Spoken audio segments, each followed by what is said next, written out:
Fala vascaíno, fala vascaína, você torcedor do Vasco que nos acompanha espalhado de norte a sul do Brasil e a todos que nos seguem aí espalhado pelo mundo, saudações vascaínas a todos vocês. Desde já eu agradeço a todos os inscritos, a todas as pessoas que estão a nos visitar por estar interagindo conosco, a você que não é inscrito, se inscreva aí no canal, faça parte desse grupo de vascaínos, ative o sininho para vocês receberem as notificações. E vamos lá, meus amigos. Hoje é dia 22 de agosto de 2019. Quinta-feira, a gente vem gravar o nosso primeiro vídeo do dia. Eu gostaria de tratar sobre dois assuntos com vocês. Primeiro, centro de treinamento. Segundo, a possibilidade do Vasco estar mudando de fornecedor de material esportivo. Muitas pessoas estão me perguntando: Alexandre, a saída, a solução para o momento que o Vasco vive? Evidente que tem. O que falta é gerência, o que falta é prioridade. Só isso. O Vasco, com todas essas dificuldades, é um clube que ainda consegue gerar renda. O Vasco tem um estádio próprio, o Vasco é um dos clubes que ainda recebe a maior fatia aí de cota de TV. O Vasco, ano passado, recebeu cerca de 260 milhões de reais. A dívida do clube hoje gira em torno de 580 milhões. Se houver sabedoria, responsabilidade, entre 3 e 4 anos, essa dívida ela é paga. Mas repito, o que falta é responsabilidade, prioridade. E por falar em prioridade, o Vasco hoje vai divulgar a campanha de financiamento do centro de treinamento. Esse evento vai ocorrer lá no Centro Olímpico de Golfe. Eu recebi um e-mail para poder estar presente. Não vou, porque não vou ser conluio com desrespeito a funcionário e torcedor do Vasco. Todos nós somos sabedores que o Vasco recebeu, por parte da Prefeitura do Rio de Janeiro, um terreno em Jacarepaguá com 70 mil metros quadrados para poder construir o centro de treinamento. Essa diretoria almeja mandar o time profissional e as categorias de base para este CT até fevereiro. Para isso, há um orçamento inicial de 8 milhões. Essa campanha é para arrecadar fundos com torcedores ilustres, associados, possíveis investidores. O total para a construção desse CT seria 30 milhões de reais. A gente sabe que esse CT não vai ficar pronto até fevereiro. Aquela área ali é totalmente pantanosa, teria que fazer um assentamento e há cerca de 700 famílias morando lá naquele complexo do CT.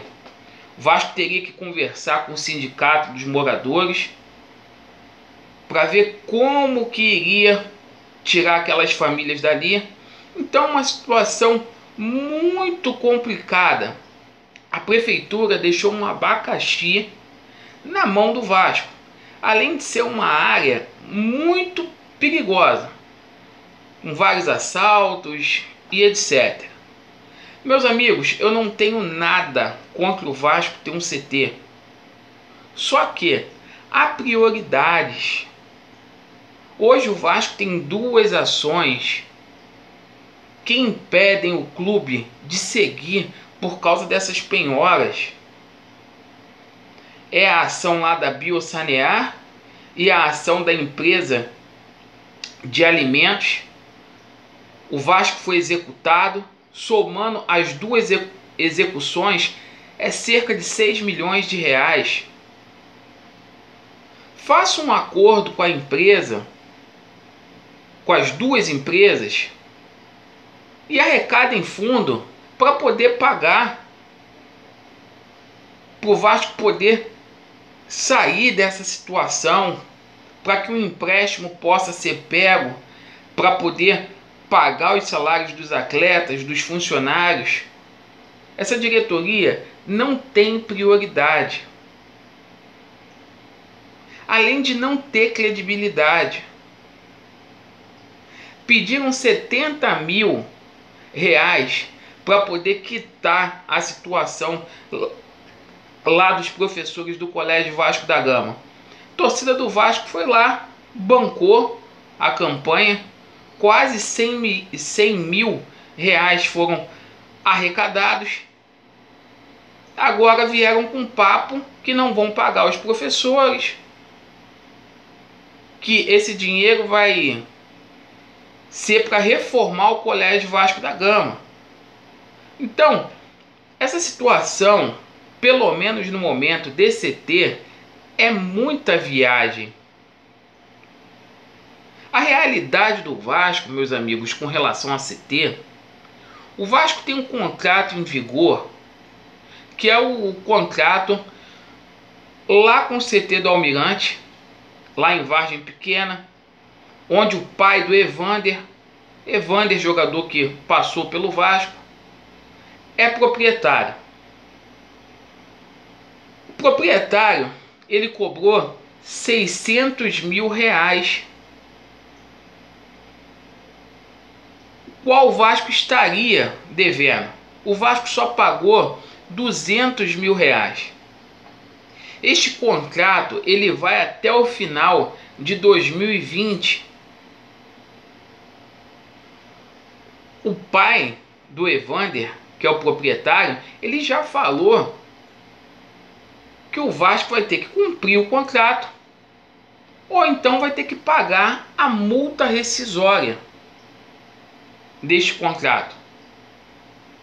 O Vasco quer empurrar para o Boa Vista pagar. É uma falta de assumir responsabilidade. É a tal da política do calote. Então, há outras prioridades para a gente tomar conta, para a gente poder traçar como meta no momento.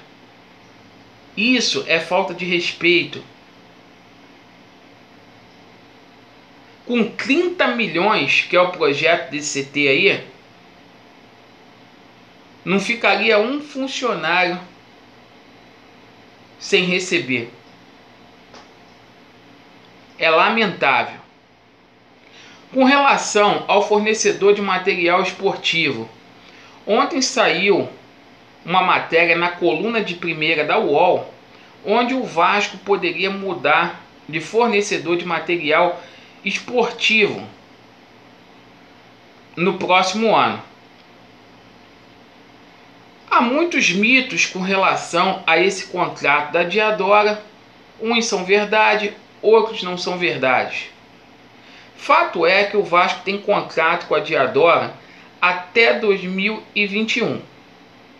Esse contrato foi assinado em 2018 e são 3 anos de contrato. Qual é a parte boa deste contrato? É que o Vasco recebe por royalties. 20% que o Vasco recebe, que é uma porcentagem muito maior do que o Vasco recebia com a antiga fornecedora, que era a Umbo. No entanto, esse contrato acaba sendo prejudicial ao clube, porque o clube não recebe aquela renda fixa. Ou seja, quando o clube procura a empresa, ou a empresa de material esportivo procura o clube, fica acordada da seguinte forma: eu vou te pagar 50 milhões por 5 anos. E o Vasco não ganhou essa renda fixa como as outras empresas acostumam a fazer com os outros clubes. Esse contrato que o Vasco fez com a Diadora é muito semelhante ao contrato que o Vasco, melhor dizendo, que o Santos tinha com a Capa. Então o que ocorre? A minha opinião, é um contrato que não tem vantagem para o Vasco, porque no momento da assinatura o Vasco não recebeu nada. O Vasco nesse contrato ganha por venda de camisa.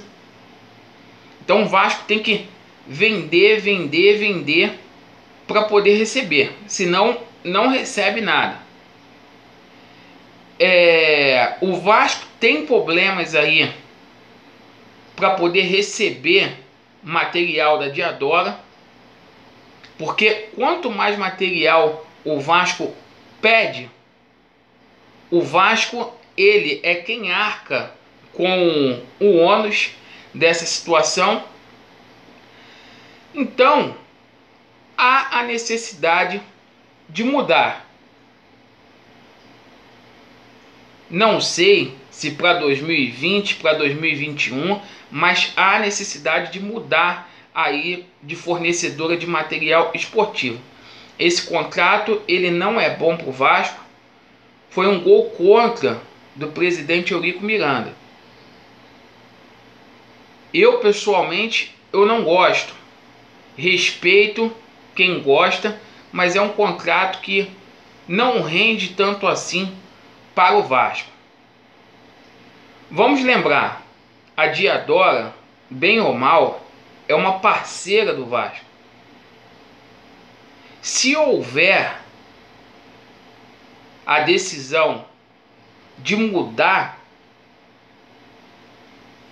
de fornecedor de material esportivo, o Vasco tem que cumprir com a rescisão contratual, tem que rescindir para poder seguir adiante. Não adianta só tirar a empresa lá, descumprir o contrato e dar calote como essa diretoria vem fazendo aí nos últimos meses. Então, meus amigos, esses eram os dois assuntos que eu gostaria de abordar com vocês.